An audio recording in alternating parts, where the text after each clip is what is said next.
Hi everyone, welcome to this Signatory forum on portfolio careers. I'm Lexie Papaspyrou, I'm Product Director at Tech Talent Charter, and here today I'm speaking to Rituja Rao, who is a Senior Technical Project Manager at Deliveroo, and we are going to be finding out a bit more about your experience around portfolio careers, why this is so important and why this is so relevant, particularly when we consider that International Women's Day is around the corner and we're facing a real issue when we come to think about progression of women in tech. So to set the scene a little bit, I think it's really important that we get a sense of why we're talking about portfolio careers when we're thinking about diversity and inclusion.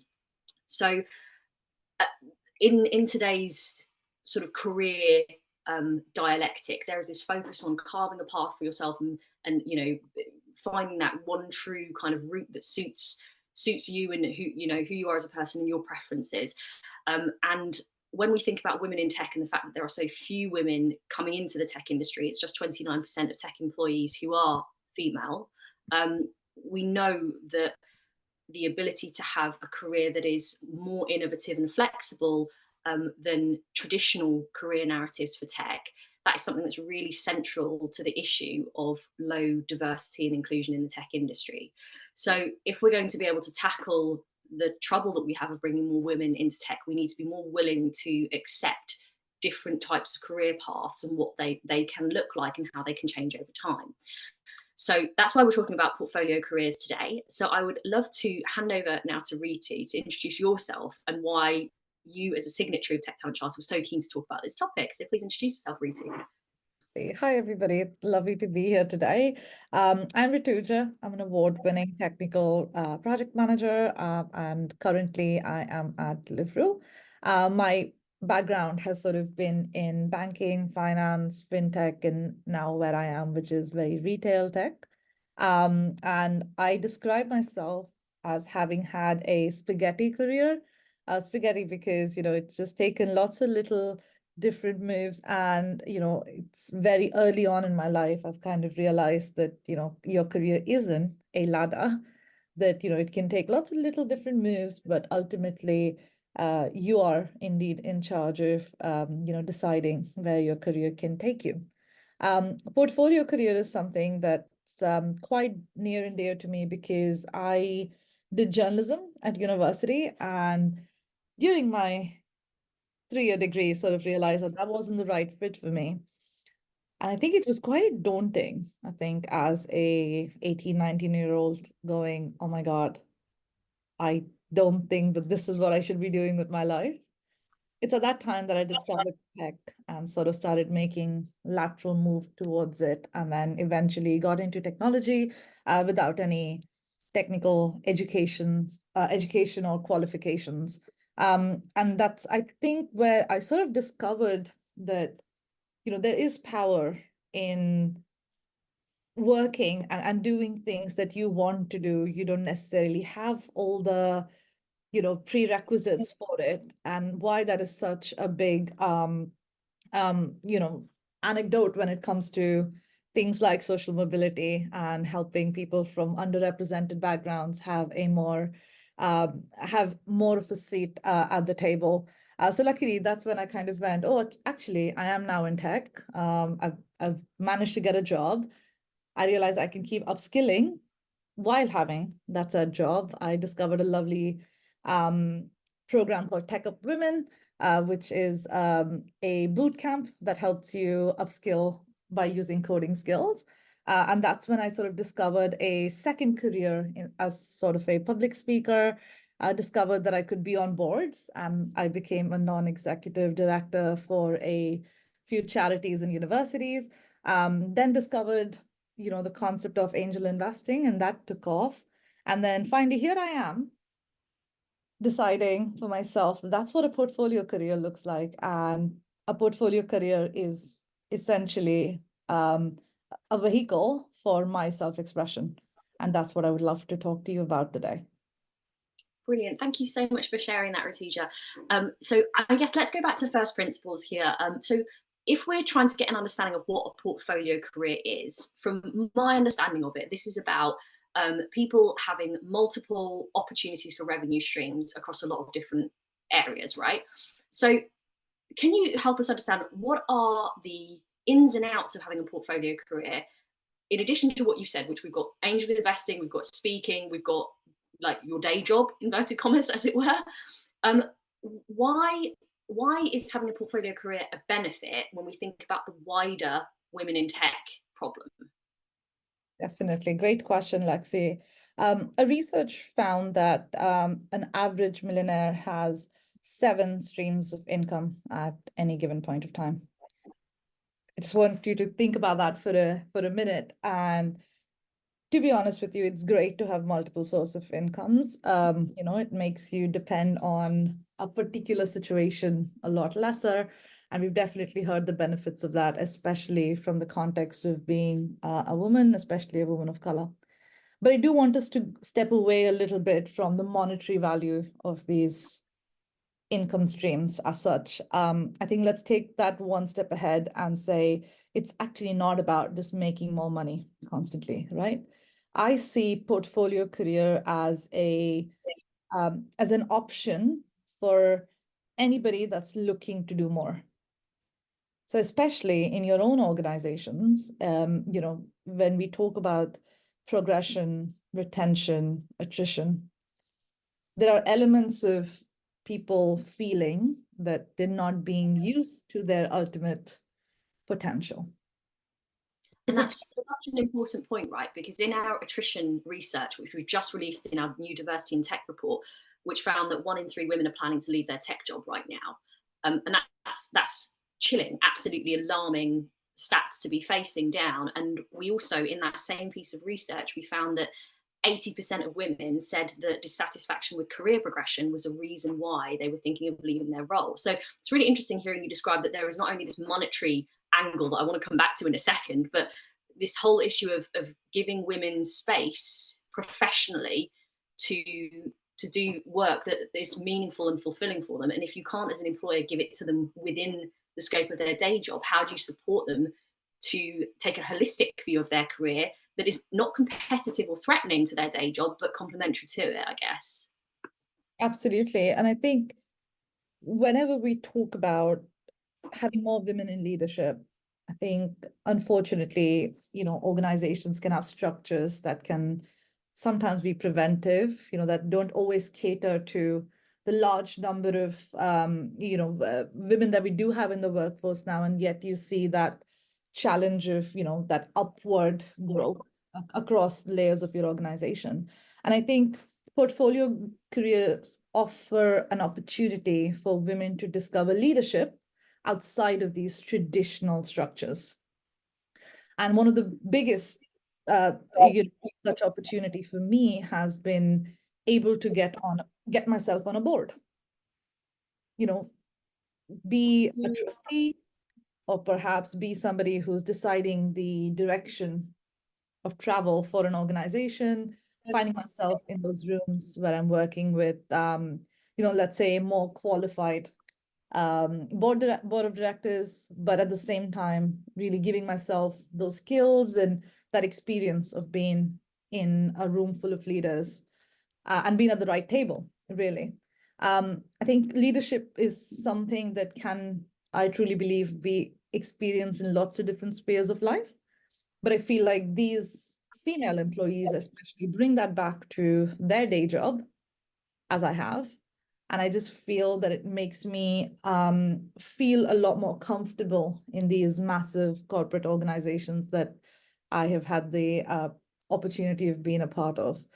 So yeah, essentially, Lexie, back to you, but I really just wanted to spin that portfolio career angle away from just the monetary benefits of it, but also benefits that are essentially upskilling yourself, feeling even more confident in your day job. Because I just want to say this, that I truly am not an advocate of this the school of thought where, that women need to be more confident or that women need to take more of a charge of their career. Because it's not just up to us, right? Day to day, you work in, like I said, institutional structures that have certain norms and regulations. I think a portfolio career offers an opportunity for somebody to navigate that and explore that, not always having to be within your day job, right? You explore structures that surround it, and then you try to get that experience that you can bring back to whatever it is that you want to focus that energy on.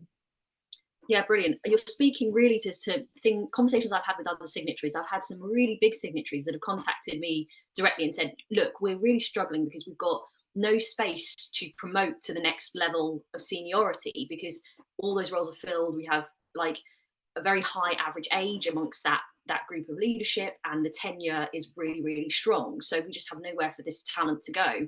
What do we do? And I was in then sort of setting up conversations between this signatory and other signatories that are working out innovative solutions. But nobody came back and said, oh, have you thought about portfolio careers? Which is obviously a really fascinating way of looking at this problem, because one of the things that came up in those conversations with signatories was people can't get experience if you don't give them experience. If they don't get the experience, they can't get the promotion. So there's this funny catch-22 that affects everyone, not just women, when we look at this progression problem more broadly. Now, you mentioned a few times the structures that folks are dealing with when we think about portfolio careers and how we can integrate them better. Could you please outline a little bit what some of the blockers are in our existing career structure that we tend to see with organisations? And if you're happy to reflect on organisations you've worked with, that would be fantastic. Where are structures going well to support portfolio careers, and where are barriers coming in these structures as well? So what can employers take away to either try and redress or to start doing or do more of? Definitely. I think I'll start off with the challenges and then perhaps look at what I think is working well and we could be doing more of. Uh, so firstly, on challenges, I think of these on sort of like three broad pillars, and speaking from lived experience here as well. The first one is leadership, which I've touched upon slightly. I think there's this catch-22, exactly, Lexie, where unless you're promoted to a leadership position, there's this thing of you're not yet a leader. So this is where I truly believe in the concept of sort of, you're a leader no matter what you do in day to day. And I think our structures could be improved in sort of offering that level of autonomy, at every layer within your organization. The second challenge I often see is sort of around management. I think skills around being a good manager, have to start early on in reality. And in a lot of organizations, that's where you sort of, have a very difficult moment in your career where you're transitioning from being a individual contributor, a very tech term, to being a manager. And I think that's where you sort of hit a ceiling sometimes, especially for underrepresented, people at work. It's that transition, and there are fewer spaces. That's just the reality of it, right? And I think so getting management experience becomes challenging should you have not made that change, right? And just by design, not everybody gets that opportunity. So portfolio careers are also a way of experiencing those skills and applying those skills before you're ready to make that switch, say, in your day job.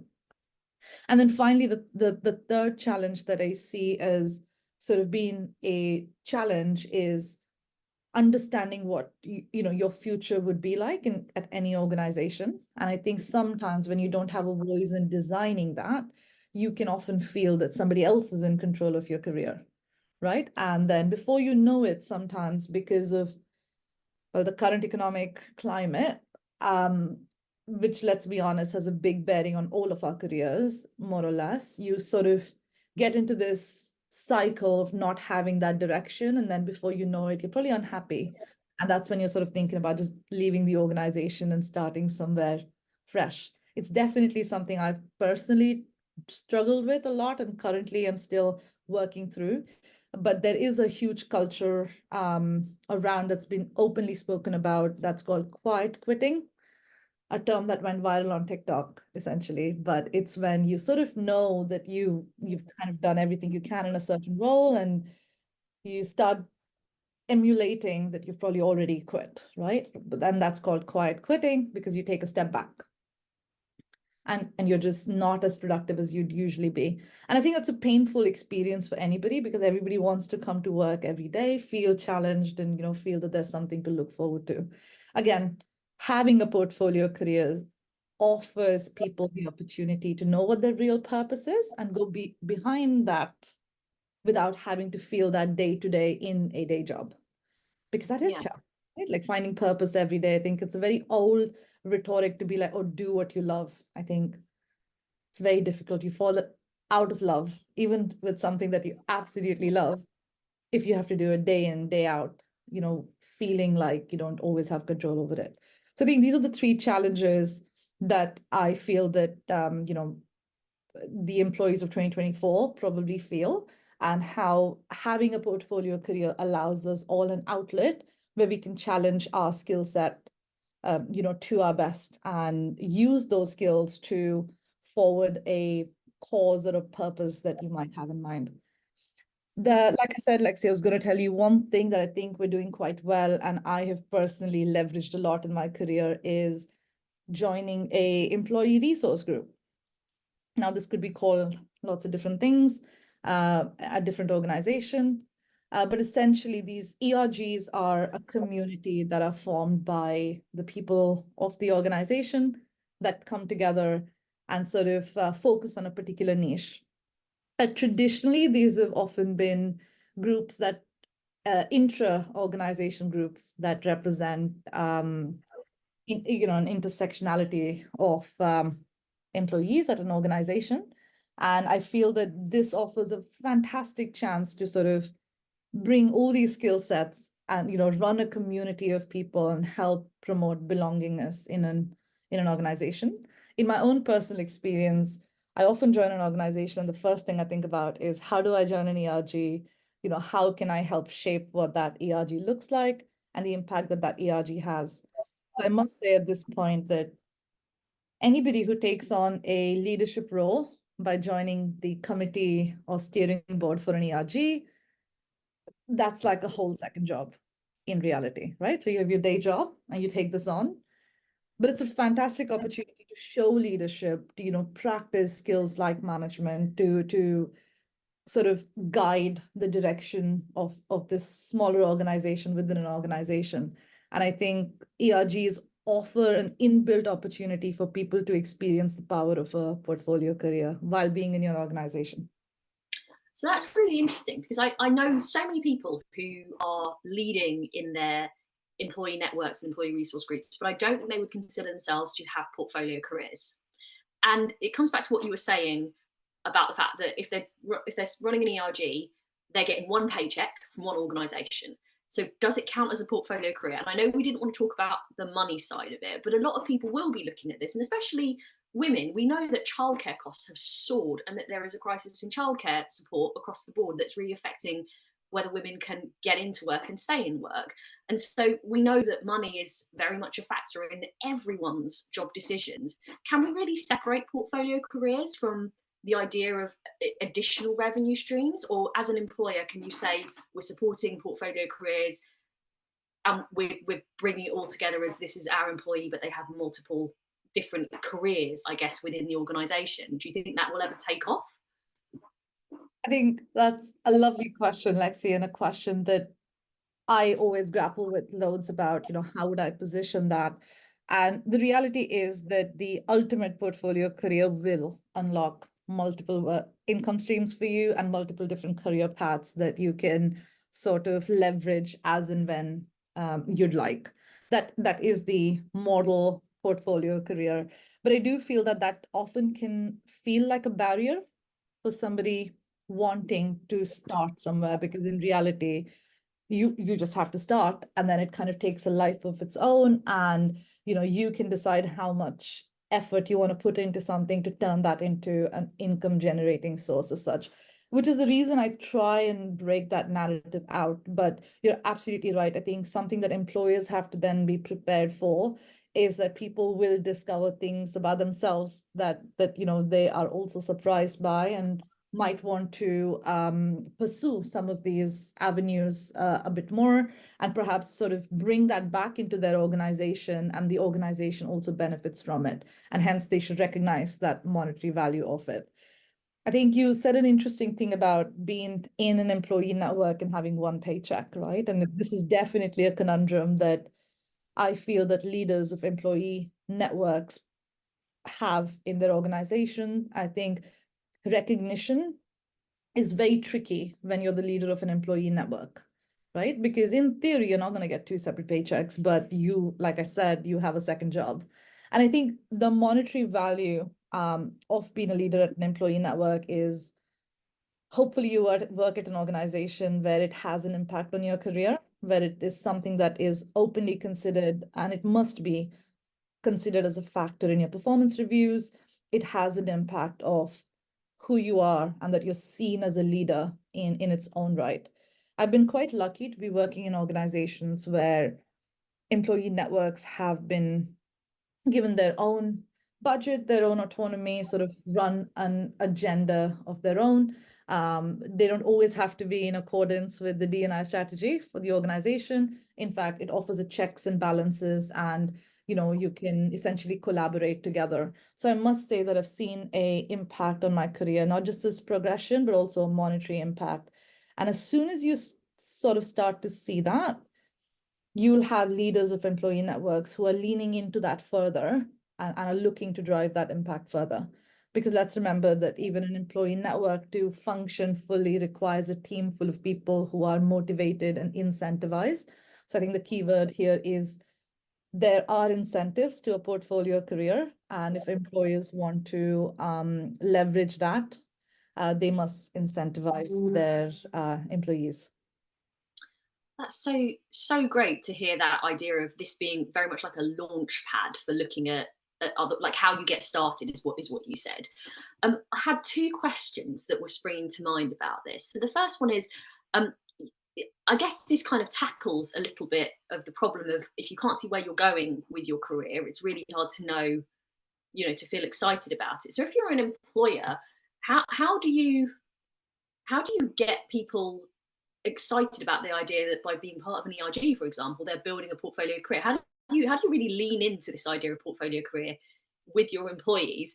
Also, second part of my question is, without getting into trouble with things like non-compete and the fact that we've all got things that probably likely say something along the lines of, if you're going to take on other work, you need to make us aware. How do you navigate that in a practical sense while supporting, say, your team to really lean into work that is going to help them have these different avenues of fulfilling work? Definitely. I think on the first part of your question, employers can advertise and position employee networks as an opportunity to truly drive impact, build new skills, and then finally be a leader. So the three ways that I think one can advertise why joining an employee network is not just an exert on their existing time, which it absolutely is, but also position that as something that they can gain out of it and help people understand that there are structures in build that will help them manage their time and that their managers will be made aware of, right? That's, I think, a quick fix that each organization can apply to make sure that there is a good work in ERG or employee network balance in between what your day job looks like, right?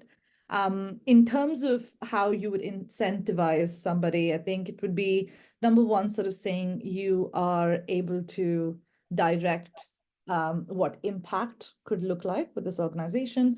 A great example that I personally feel very incentivized by as a co-lead for the Women in Tech ERG here at Deliveroo.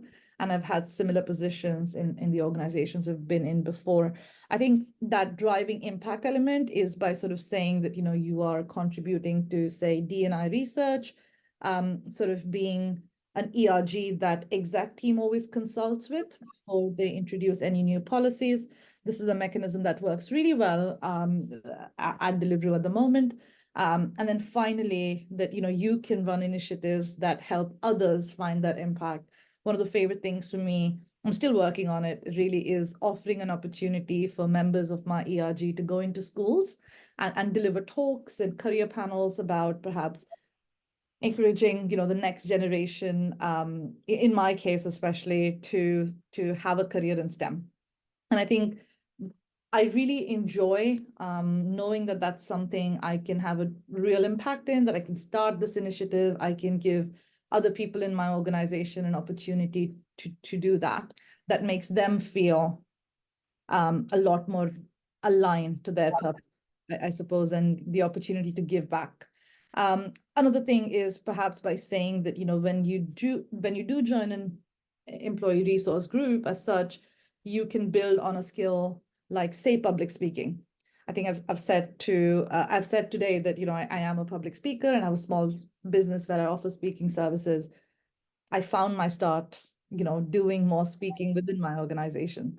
And I think an ERG offers a great opportunity to lean into that public speaker personality that I truly believe we all have within us.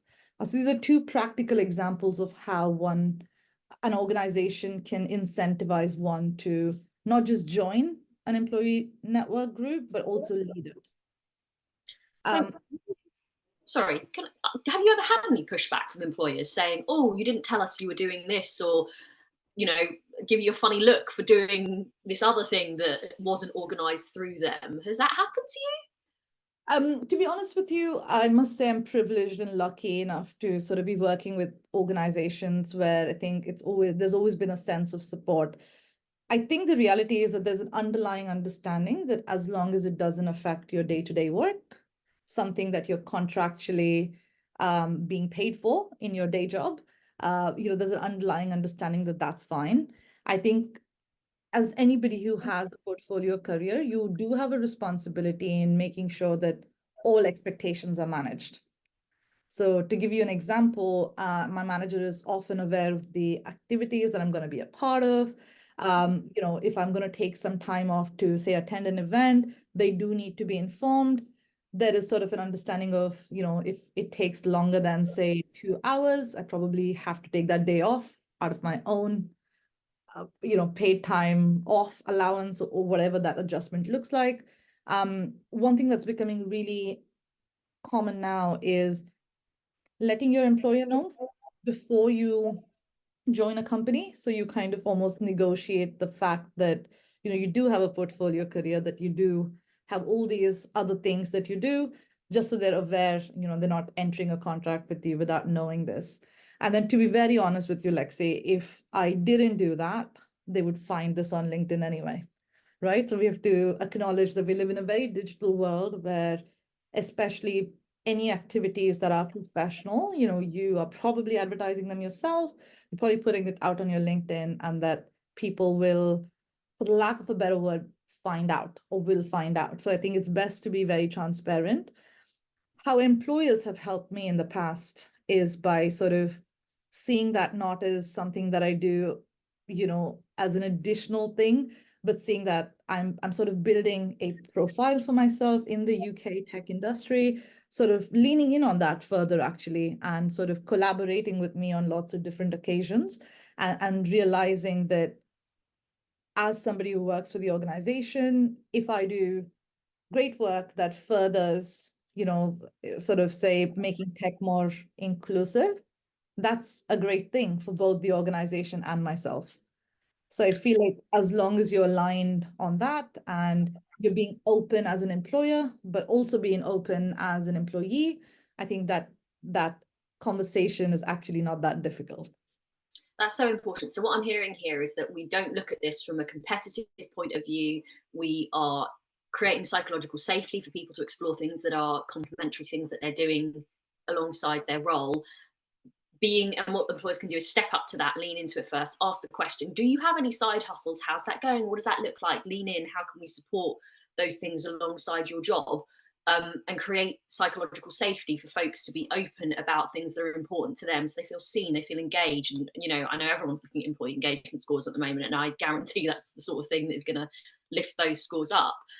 So that's a really interesting factor that I'm now thinking about. Have I ever seen that on a recruitment process? And I don't think I ever have. I don't think I've ever seen it as a structured question that people are asking to try and make sure onboarding is successful. And obviously that's something that we're all looking at a lot right now, because retention is a major feature of a lot of people's talent strategies at the moment.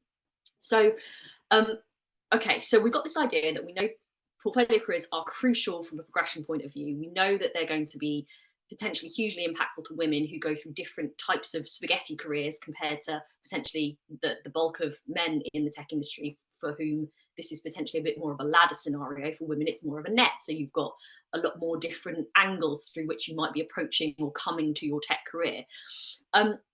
Let's talk about the big thing that comes up all the time when we talk about women in tech: work-life balance. We know from our attrition research that work-life balance was ranked the most important factor in whether or not a woman decided to stay or leave her tech role. But work-life balance was often used as a euphemism for caring responsibilities. So I'm hearing all this wonderful stuff that you're talking about, that you're speaking at things, that you get to choose how much effort you put in. How do you encourage people to lean into portfolio careers for their own career progression and good without sounding like you're giving them a load of homework when they might be going home to some childcare responsibilities or other caring responsibilities that are completely non-negotiable? How do we square this idea of portfolio careers without just simply pushing more work onto women in tech who may already be extremely stretched? I think that's a great question again. And my ultimate sell when it comes to a portfolio career is the fact that you're essentially introducing a level of flexibility to your own life. Now, that may not be immediate, but in reality, you're carving out a career path that might help you be more flexible for, say, major milestones, within your own life. And just as an example, I think when I thought of sort of unlocking some of these career paths for myself, especially being a non-executive director and joining boards, it's definitely something I feel that is something I build on over time. And I do see myself further on in my career sort of going, hey, maybe I don't have my day job anymore. And I rely on probably going from a NED to maybe a paid NED role at some point, which, as a lot of us know, is something that you kind of can lean into once you have the right level of experience to support the right level of a director appointment for yourself, right? So I see portfolio careers as an opportunity to feel more balanced mentally and within yourself, doing things that motivate you, excite you.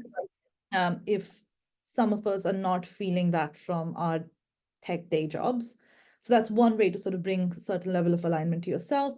But then ultimately, sort of going back to that conversation we had, Lexie, around the monetary value of a portfolio career. I think once you sort of start to lean into that and you do unlock these multiple income streams, as we know, what comes with that immediately is flexibility, right? The opportunity to say, hey, this is how I'm going to make my money, and sort of be able to take that back to your life, essentially, where you're in control of how you're spending your time. I think work-life balance is a tricky one. I pretty much see everything as just life balance. Work happens to be a thing that I need to balance. And I think that mindset shift has definitely helped me personally.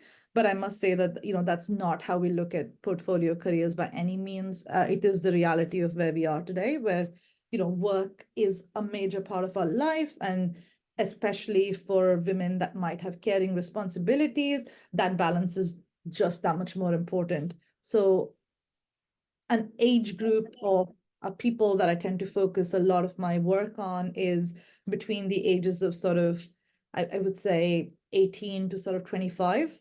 I think this is a very interesting age group where the power of portfolio careers can be sown quite early on so that, you're sort of reaping the benefits over time.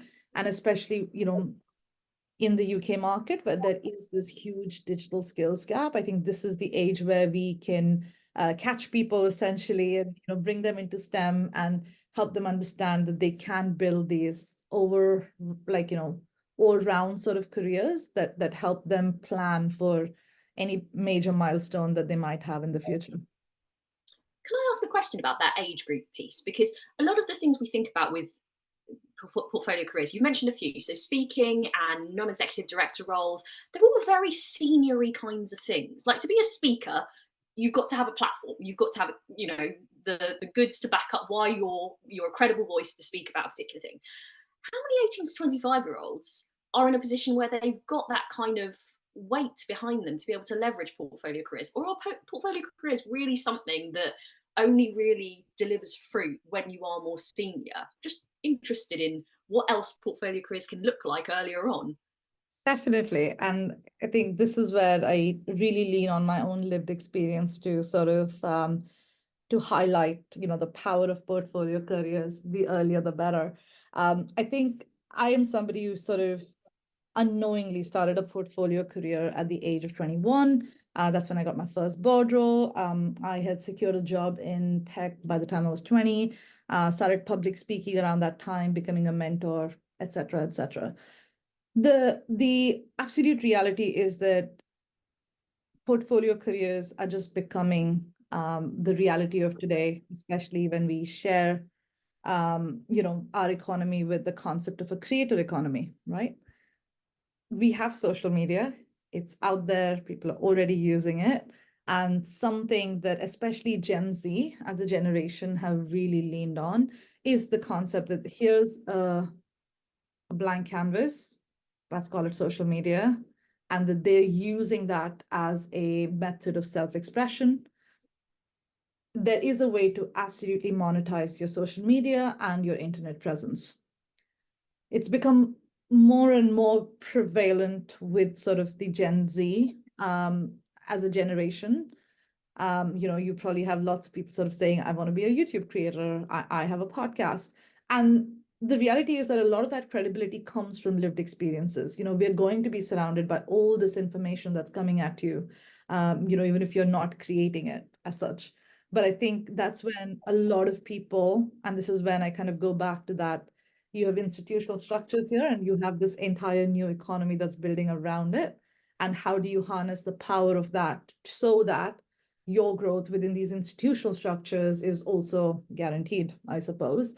And I think something that research is highlighting more and more so is that younger people, especially that come from diverse backgrounds, are finding these new age tools to be really useful to get their voice across, right? So if you put that D&I lens on it, the reality is that if you keep sort of saying, oh, you have to be senior to be speaking, to be joining boards, to be writing articles, to be speaking on LinkedIn, that's never going to change because you have to look at, what that pyramid currently looks like and who is at the top of that, right? So we can't keep saying, oh, actually, you know what, career progression and getting more women into, STEM sort of at school or when they're senior, there's a huge bracket there of people at different career stages and different life circumstances that miss out on that opportunity, right? So that's the reason I feel like that age group is really interesting to me because this particular age group has definitely figured out that there is power to their voice, right? And how they use it. But secondly, especially for women or people who come from, different socioeconomic backgrounds, who probably didn't have the opportunity to take STEM subjects in school, go to universities, be able to pay for university in today's day and age. That's a very interesting age group that we might miss out on if we don't use things like a portfolio career to allow them to build that credibility. And I remember that credibility is a very interesting thing, right? As something I've struggled with a lot, which is, thank you, Lexie, for having me today. My title doesn't say director, founder, CEO, CFO, whatever that looks like. But I have this lived experience, right? And I think credibility is not always about that title that you've kind of, made over the years, because the reality is that, a lot of women, I forget the exact stat now, but by the age of 35, a lot of women are choosing to leave the tech industry. It's 50%. Say that again. It's more than half of women under the age of 35 leave the tech sector by that age, citing uninclusive culture, interestingly. And I think that's the question, right? Who's going to decide what inclusive culture looks like, right? So say if you have, over 50% of your female workforce going, I'm not going to go past 35, you're going, what does seniority even look like, right? And it's something that often comes up in my day-to-day interactions when I'm either pitching to clients or, I am being chosen as somebody's mentor.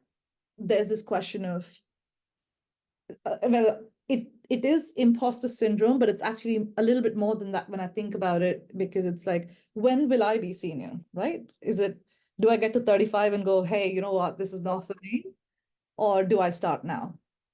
And the answer is you start now, because you can build credibility over time, but the habit of using your voice or using your skill sets in all these lovely creative ways is how you're going to build a career that probably outlasts all these challenges that you probably face of a little further down your career as well. Having said that, it's never too late. And you can start a portfolio career at absolutely any career stage of your life, but it's definitely recognizing that the sooner you start, the more benefit you see over time, and why young people should be given an opportunity.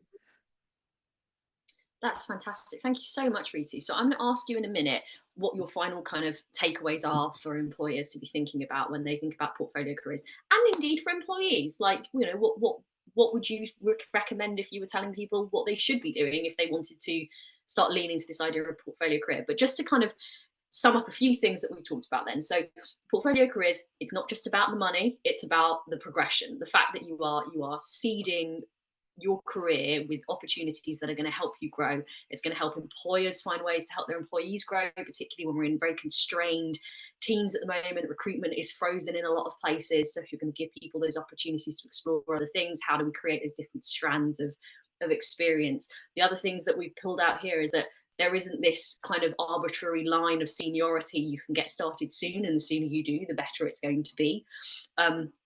We know that we haven't talked hugely about the money side of it, but what we're hearing here is that actually there isn't this huge backlash from employers suggesting that they don't want to support their employees to do other things outside and around their jobs. Actually, it's been the opposite from your experience, that actually the done thing amongst the employers is to encourage these points.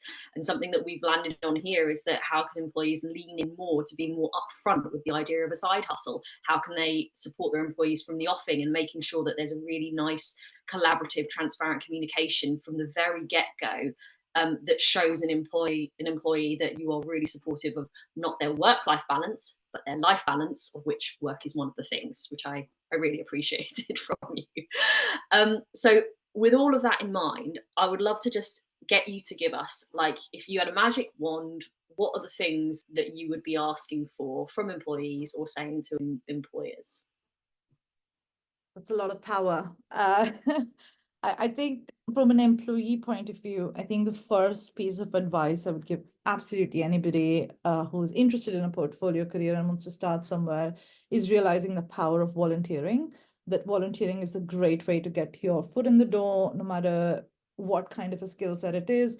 Most of the time, I've seen that in a portfolio career, people are not repeating their day job, essentially, right? So you're doing something that's absolutely different for you. It's a good, refreshing break, and in a lot of cases, pursuing your passion. Saying something that's starkly different than what you do for your job. So the first thing would be to think about volunteering, and the next step from that point on is to get on a board. I think that is how we really lean into the concept of leadership and start to believe that we're leaders in no matter what we do. So get yourself on a board, no matter how. There is literally a board for absolutely everything, and you often start small. Your first board appointment is not going to be a FTSE 250 company. That's just how being on boards and building that credibility and building that voice is, right?